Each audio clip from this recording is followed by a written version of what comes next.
I'd like to start out asking you guys about so many people have that Woody Allen experience of coming in for the audition or getting that phone call. I'd love to hear about what your experiences were. Is it typical for jobs, or is it very unique? Well, number one, everybody was standing in the room, and normally people are sitting when you come in for an audition. And, because of what I do as a comic, the minute I came in, I told Woody that, Andrew was in the room, not Dice.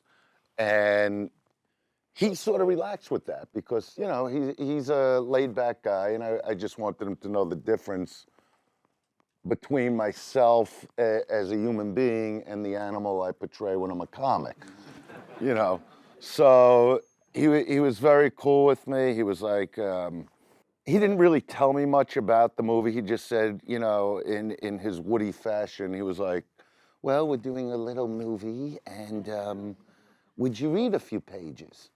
So after I read the 2 pages for him, he just stood between me and the casting person and was just looking back and forth. I mean, this close, And I said, well, you didn't tell me much about the film, and if you want me to switch it up a little, he said, no, you had the essence. It was perfect, just like that. So and then he just stood there. So I go, well, I guess I'll see you there, And that was basically the whole audition, and about that long as it took for me to tell the story. I don't know, what was your experience? I got a phone call saying that Woody wanted to meet me, and that they didn't know anything, and which is generally the case, I guess. Like, not even the agents know what it's about. And I was shooting. I'll never forget. I was shooting Boardwalk Empire, and I remember I had to beg just to have the day off, so just the hour off to go see him. And I remember the joke was that you won't even need an hour. You'll need 5 minutes, because I'd heard so many stories that he just kind of looks at you, and I had nothing to read or anything. And I went in, and Juliet Taylor, his casting director, told me, go ahead and take your coat off, but it might take you longer to take your coat off than the meeting will take. And I took my coat off, and I came in, and the guy couldn't have been nicer. He was so nice. He said, oh, yeah, it's nice to meet you. It's nice to meet you. And he said, I saw you in your play, the play with the bad title. And I said, oh, thanks. And he said, my sources tell me. It's funny, you remember everything Woody Allen tells you, right? So he says, my sources tell me that you're very good, and I have very good sources. And I said, oh, that's nice. And then he started grabbing my shoulders, and he kept squeezing my shoulders, going, oh, you're big. Oh, you're big. And then he looked at me and he said, can you give me 3 weeks in August? And I said, yeah. And I didn't even know if I could get out of work. And I said, yes, absolutely, yeah. And then I got the time off, and they sent a woman over to my house with just my lines, just my scenes, and I had 2 hours to read it. She waited in my lobby, and I had 2 hours to read it, and it was great because it was a big part. I had a lot of the script, and so it was good, and I could follow it, and it was a great note inside. It's the only thing I've ever framed from this business, and it was great because it just said, dear Bobby, here's the role. His name is Kevin now, but I'm going to change it, make him sound less Irish. And he said, if you like it, great, I'd love for you to do it. If you don't worry about it, just pass. I'm going to come to you for the musical of Bullets Over Broadway. Maybe you'll get to do both. Best, Woody. It was the best letter ever. And I immediately said yes, and then that was it. Is there more he tells you once you're on set? No, not really. I mean, he I'd already seen that documentary. There's a great documentary on him, and there's that section with the actors, and everybody has their own experience with him. And but he says, I don't really like a lot of questions. And everybody I know who worked with him said, he doesn't really like a lot of questions. He just figures he hires you, you know what you're doing. So I kind of went with that attitude. And the only thing that was funny was that my very first day on set, I shot everything. I had 14 days off from Boardwalk Empire, and I shot 13 days in a row, all in order. So my first day I got there, I hadn't seen him or anything, and I get there, and it's the first scene where we meet at that wharf restaurant, and it was already blocked. And I got there, and there was no hello or anything from him. He just said, okay, Bobby, you're gonna come and you're gonna stand here and say a line, and then you're gonna sit. And all I knew for sure was that, damn it, that's the scene. I knew I wanted to kiss her. And I just took a shot, and I was like, fuck, he might hate this. But I said, I'm sorry, Woody, but can I kiss her? And he went, who? And I said, Kate. And he laughed. And he said, oh yeah, I like that. And he reblocked it, and I was good from there on. Was that disorienting for you? Andrew, did you want more from him? Well, I don't know what to expect. And, you know, the way I look at it, like when Woody casts the roles, he basically does leave it up to you. It's like his writing is great, so you really feel what you're going to say. But I think he looks at it like he leaves it up to the actor almost to enhance the role. You know, and he let me do that. He let me change he let me change up lines, which was kind of ridiculous that I even thought I could, because, you know, this guy's done everything. And the scene I did with Kate near the end of the movie, where I see her in the street and I sort of lay into her, I changed a lot of those lines around. I was with my son in San Francisco, and I said, when we get to the set, you're gonna have to go get Woody and tell him, you know, my father changed up some of the stuff, and you know, so you prep him. Remember that. Yeah, I do said that. you have to prep him, you know, to not hear what he wrote. So he comes into the jewelry store where we were shooting, and he goes, your son tells me there are some changes, you know. And now he grabs my son and he goes, do it with him. So now my kid feels, he's 23, but still, he's never done a Woody movie, you know, so he's nervous to read in front of Woody. But he was solid, and Woody goes, I love it. But and we had to take out one line about Kate's son because it wasn't her biological son. That was the only thing but I didn't know that because I never saw a script. You know. It is amazing that he lets you. He does. He says that you could say whatever you want. You don't have to say what I wrote. And you're like, well, what you wrote is great. So. Yeah, he's phenomenal. You know, it's just I just really, you know, wanted to give him the best I could with what he gave me. Yeah. It's crazy. I still think it's nuts. Having that stand-up background. Yeah, we talked a lot about that was my in with Woody, because on the set, like Bobby says, he's got nothing to say to you.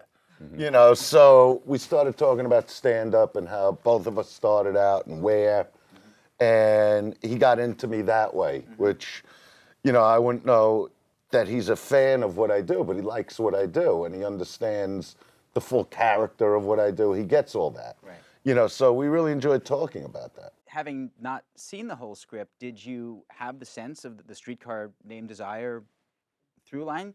Yeah, I mean, I only read our relationship, and yeah, for me, I love that play. It did ring like it had definitely parallels to it, but not fully the play.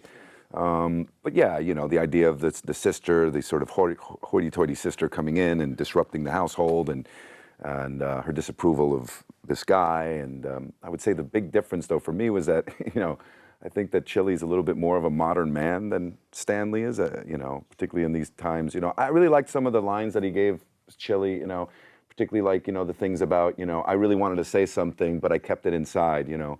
Things that like Stanley would never say. So I just got the sense that this guy had maybe been to like, you know, anger management, you know, and maybe he went to a shrink, you know, and so that there was this sort of dichotomy between what he looked like and what he was working on the inside. And so I kind of appreciated that because, you know, in Woody's films, he's depicted blue-collar guys before, but I thought this guy was really sort of had a real modernism about him that I haven't seen before in his films, and I really like that.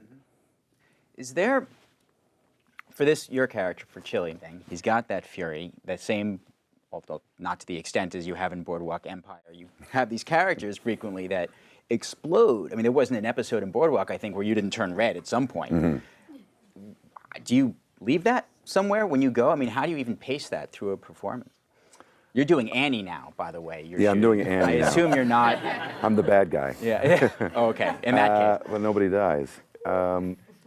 Yeah, of course I leave it somewhere. I don't know why I get cast in those roles. You know, I think I don't know. I've been doing this for a long time, and you know, as an actor, you really want to get cast in the kind of roles that are complicated and who have like a really active, crazy, conflicting inner life. And I've just lucked out and been able to work on some really good roles. I mean, Chip Rossetti was just a really well written role and a really complex role, and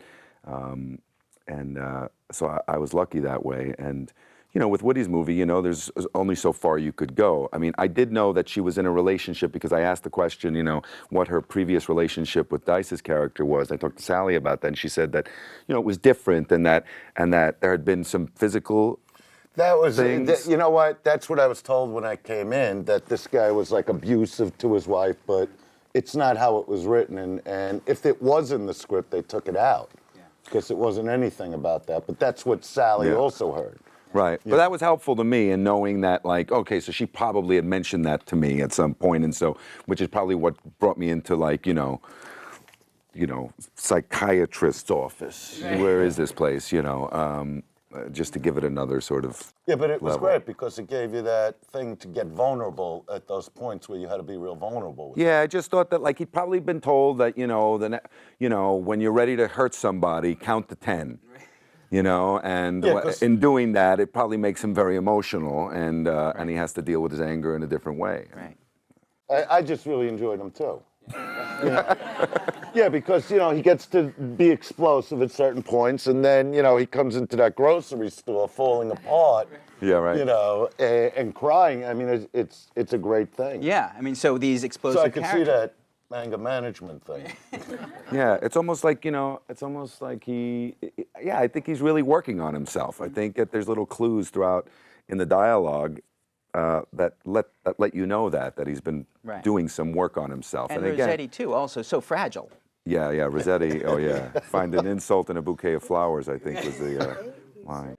So was that a lot of the sort of character work that you did on your own, was thinking about that kind of stuff, and you as well? Yeah, there's not much, I mean, there's nobody to talk to about it, you know, there's, you know, Woody, he's not available.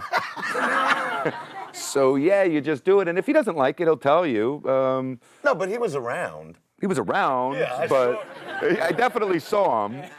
But there's not like a lot of chit chat. You know, I had one funny thing with Woody, it was pretty early, and I was sitting there, and you know, the thing with Woody is like you don't want to leave. You don't want to leave the set. You know, I just kept thinking I'm never gonna get to do this again, work with Woody Allen. So I never left his side really. You know, I had my chair kind of close to him, and I didn't chat him up or anything, but I just sort of stayed close so I could watch him. You know, because you know he'll like look at his phone and he'll like watch videos. And I said to him, "What are you watching?" And he said, "Magic. I love magic." So he's watching magic tricks. And you want to go, yeah, but what about the scene? And he does these little coin tricks. And then one day I was sitting there and I thought of something and I went, "Oh, you know what?" And I went like that and he went, and he like made a bit out of it, like he couldn't believe I touched him. So I went, "Wow, that didn't hurt. Did that hurt?" And I just kept doing it to him, and it became like a... I go, you go over there and you grab him and tell him I want to talk to him. I think he likes that, I don't know, that archetype of like the sort of big, loud guy, you know? He puts them in his movies a lot, but they're like the antithesis of what he is. Right. But I think he likes that energy around. Well, maybe that's what he's talking to somebody about. Yeah, right. Yeah. Could be. We should write something. Tell me about working with in a scene with Cate Blanchett and what you get from her, what she gives you. You know what? Honestly, I couldn't even believe I was standing there. I'm going, why? You know? But no, you know, but that's what I mean. When you work with somebody, I mean, you know, for sure, I mean, everybody just saw the movie. You saw how phenomenal she is. And I mean, I was a fan of hers before that. I really became a fan during The Aviator because I thought she was, you know, great walking around doing, oh, Howard, you know, all that stuff. But, you know, in this role, I mean, she's just, you know, phenomenal. And knowing how phenomenal she is, I go, don't mess this up. You always mess everything up. Don't mess. The last thing you want is Cate going, does this guy know his lines? You know. So yeah, it was intimidating. You know, and I don't get too easily intimidated. But you know, I couldn't tell that. But it wasn't like the kind of intimidation like Bobby's character in Boardwalk where he's going to club you to death. You know, it was more of, you know, just this woman is like Hollywood royalty. You want to do the right thing, you know, and, you know, that's all I tried to do. That's all I walked away from the film with, going, you know what, you did a solid job. That's what I wanted to do. She's extraordinary to work with. You know, she just likes to work. She doesn't leave set. She immediately made me feel like we were working on like a play or something. You know, in between shots, we'd have a cigarette and talk about the scenes and talk about the theater. And I saw her in Streetcar Named Desire a few years ago, and we talked a lot about that and about its parallels to this film. And she's just really down to earth and extraordinary actress, and she'll just try anything. And so it makes you feel like you can try anything. And we really had a good time. And you know, there were moments in that movie that I swear I'm not even sure that, you know, Woody intended for them to be. And I think that, you know, it's a sign of a really great director when he can be surprised by a performance. And I think that happened with all these actors. I think he cast his movies really well. And starting with her, you know, I think there's a lot of surprises in this movie that I think even surprised him. And that he let it happen, and that she sort of was the ringleader of all this surprise was quite extraordinary. It was great. Is there a particular way to handle his dialogue? I don't know. I try not to think about that. I mean, I'm just glad I wasn't playing, you know, I don't think there's really a him in this movie. I think, you know, in some of his films there are, and I didn't hear that voice specifically in this, so it was a little easier. But I do think that he does write like he writes certain things that are supposed to be funny, that are supposed to be delivered a certain way. I remember there's a scene where I rip the phone out of the wall, and I say, what? She's screaming at me, and then I say, when are you leaving? And I knew he intended for that to be screaming, break, big pause. When are you leaving? And he laughed every time. And I was like, oh, cool, good, I got that right. And then I just kept doing it the same way. And finally he came out and he went, I love that you've been doing it the way I wrote it. Now you can do it any way you want to do it. And I still did it the same way because it's right. It's right. The guy's been writing comedy since he's 16 years old. Can I ask you about the new show? You met with Mick Jagger about it. He's got a new show where he's playing a 1970s cokehead record exec. Yeah. So it sounds like you met with some good people to... Yeah, it's pretty good pedigree. It's, what was that experience? What did he tell you? Was there something he could tell you about that time? Mick? Mick, yeah. Well, yeah, he's still telling me things, but I can't tell you all the things he told me. But you know, between him, it's him and Marty Scorsese's directing it, and the two of them know a bit about the 1970s, you know, in that world, and so I'm getting educated now. Miseducated? Yeah. And you've got The Blacklist that you're shooting. Yeah, I've been doing it this week. This week? Yeah. Started? That's also, like, to me, a dream. Because Spada, to me, you know, from Boston Legal, what he did, that's all I talked to him about. Oh, really? You know, he's all into this show, but all I want to talk about is episodes of Boston Legal. You know, because I saw, like, all the episodes, I'm going, how do you do, because, you know, when you're taking on, especially a character that, you know, you would have nothing to do with even if you weren't in this business, you know what I mean? The attorney jargon, you know what I mean? To memorize that every week. And, you know, he's very helpful in that way because I always worry a bit about big monologues because I don't have a photographic memory. And the only way I could act things out is through my emotion. You know, when actors do a speed read-through, I always fail. You know, it's just not how I work. It all comes from every word. I have to feel what I'm saying, or I can't just do lines. And even on the set of Blacklist, he can just do that. Right. You know, and so yeah, it's like an honor to work. These are the greats. You know, I love these people, and it's the kind of parts I always wanted to do. And you know, years ago when my career took off, and I was doing like all these, you know, I did over 300 arena shows.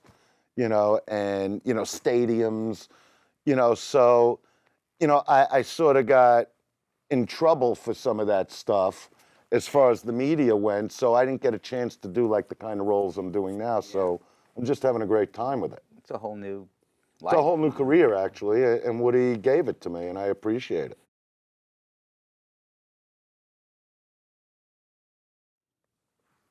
I enjoyed every day, especially the ones where I was off. Yeah. No, it was. It wasn't a tense type of set. You know, it was relaxed. That's the one thing that Woody does. He, you know, it's not like he's screaming at you in between takes and putting the pressure on you. I think he just organically wants you to find where you have to go when you do the scenes. So I didn't have a bad day on the set, really. I had a day off. I was supposed to have a day off, and I got a phone call that morning that Woody wanted to do a reshoot, which he does often. I only had to do it once, but they had told me that Woody might want to reshoot because he does often look at the dailies and decides he doesn't like it. And I got one of those calls, and it was just the scene I was in with Kate. It was the one where we get out of the car, and I ask her for Max Casella's phone number. And we get there, and again, you don't see Woody literally until you roll. So both Kate Blanchett and I are standing in our costumes going like, why are we here on a Saturday? And she's like, I have no idea. And she doesn't know. I definitely don't know.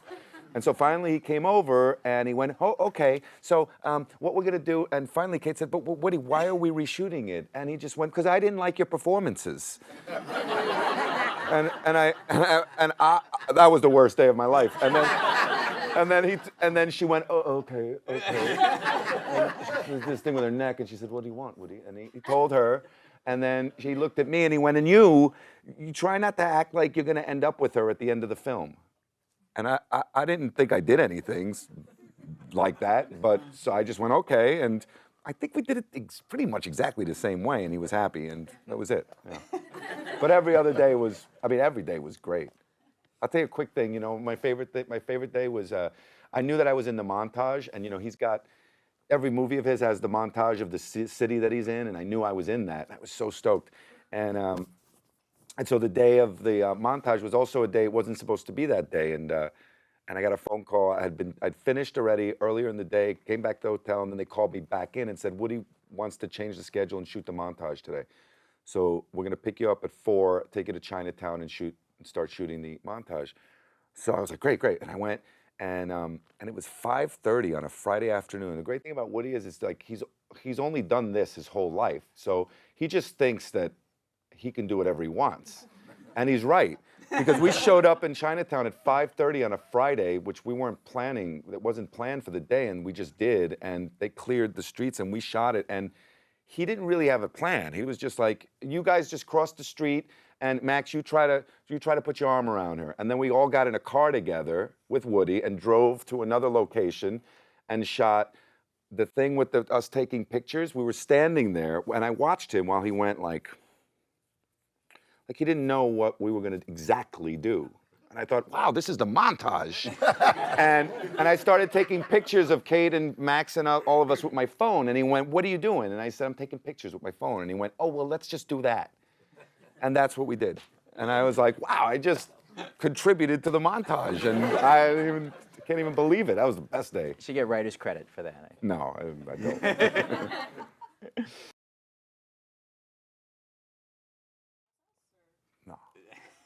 No. You just have to learn your stuff and you show up. Literally, you show up and they're ready to shoot. They don't bring you on before they're ready to shoot, and when they're ready to shoot, the marks are there, and you know that he's loose with that though. I mean, a lot of the times he's, you know, it's good and it makes sense, and you know, again, it's him, so you just make it work, and you know, and then other times there'll be. I remember we were shooting that scene with the guys who come over to watch the boxing match, and he said. And he comes in, and it's a big flat screen TV like we all have now. And he goes, Sally, I want you to get up and change the channel on them. And she's like, what do you mean? And he goes, you gotta get up and go change the channel. And I went, you know, Woody, we do it with a remote now. And he was like, all right, well, you go get the remote. And I didn't want to say, why, you know, we'd have the remote here. So we just kind of let it go. There are like a lot of little things like that that are just charming and funny. Make me wonder what kind of TV he has at home.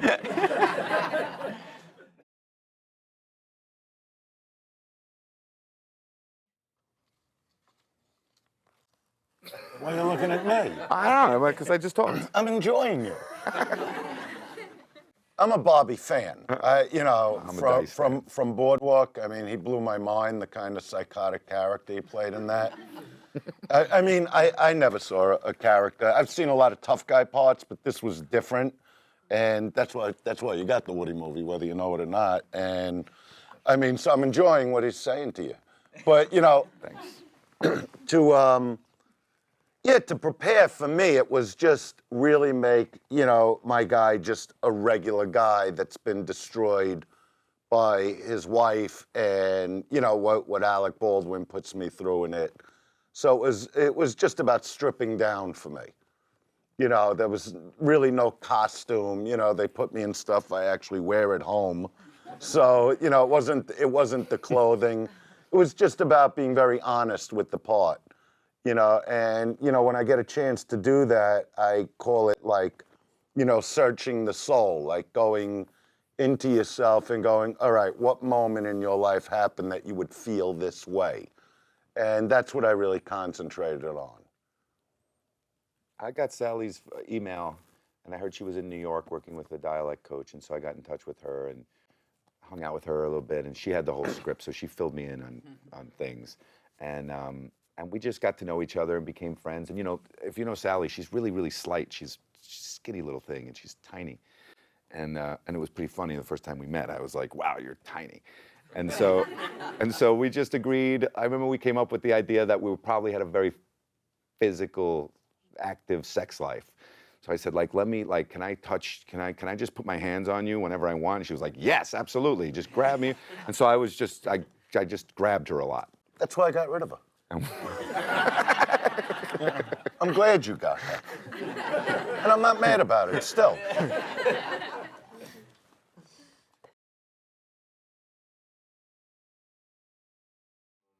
Yeah, there were a few of those. I mean, that was one of those. And I said to him, I really want to go in and kiss her. And he said, it's like, oh, okay, I like that. Don't tell her. And that was it. I think we just did it once. And but we had a lot of fun little moments like that. I mean, when I grabbed Sally, that wasn't in the script, you know, like when she kicks us out. And I thought it was a little bit of a weird transition. I didn't quite know how to play that, you know, because it just, I'm mad, I'm angry that I can't stay there, and then I just leave. So I was like, all right, I'm going to grab her and kiss her, and maybe that'll play. So we had a few little things like that, yeah. He likes physicality, you know? He likes, yeah, he wanted me to like turn that kitchen over, you know? He really wanted me to go to town on the kitchen, and he was like, you can hit anything you want. So I knocked the lamp over. You tell an actor, you know, do whatever you want, it's over. Which is interesting for such a verbally based writer and director, right? Yeah. To have that physicality to counterbalance all of it. And again, I think it helps tell that guy's story, you know, that this is a guy who, like, you know, this woman brings him to the verge of him being who he was, and he doesn't want to go there. It's more important to him to keep his eye on the prize, which is his relationship. And he comes really, really close to losing it. He comes very close in that scene, you know, when he puts his hands on Ginger and he rips the phone out of the wall. And I think he rides that line, and I think it's the event of the movie for him is that she shows up and screws up his life. And how's he going to deal with that? And, you know, if it's another movie, then, you know, he kills her, you know, but it's not that movie.